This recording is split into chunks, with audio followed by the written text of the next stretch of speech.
This video shows how to perform the mechanical and electrical installation of the ABB ACS480 general purpose drive.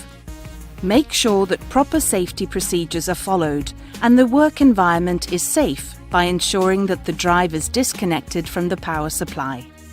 In this video, we are installing the ACS480 drive with a standard I/O module and the ACS ABB Assistant Control Panel. The packaging contains the quick installation and startup guide and necessary installation accessories.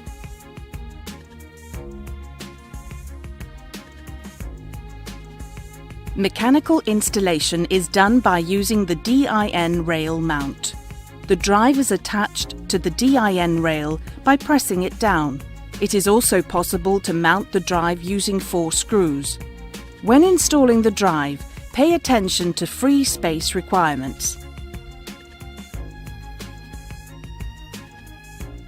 Next, prepare the motor cable by stripping the cable.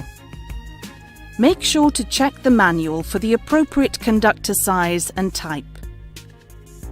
Ground the motor cable shield under the grounding clamp and connect the cable to the grounding terminal. Attach the phase conductors to the phase terminals. If applicable, connect the brake resistor cable to the R- and UDC+ terminals. Next, prepare the input power cable. Make sure to strip the cable enough for the conductors to reach the input terminals as well as the PE terminal. If the input power cable has a shield, twist it into a bundle, mark it, and connect it to the grounding terminal. Connect the PE conductor to the grounding terminal. Connect the input power conductors to the input terminals. The communication module is installed under the front cover. Align the communication module contacts with the contacts on the drive and carefully push the communication module into position.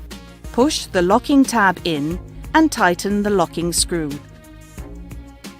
Next, we install the control cables for controlling the drive.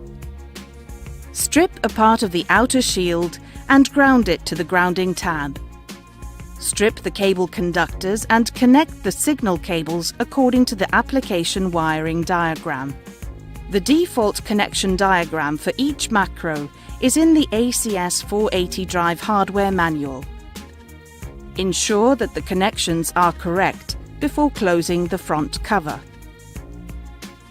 To install the control panel, put the bottom edge of the panel into position and push the top of the panel until it locks into position. The installation is now complete. Open the lock securing the disconnection and switch on the supply. The drive is now powered on and ready for commissioning. Thank you for watching. For more information, please visit our website.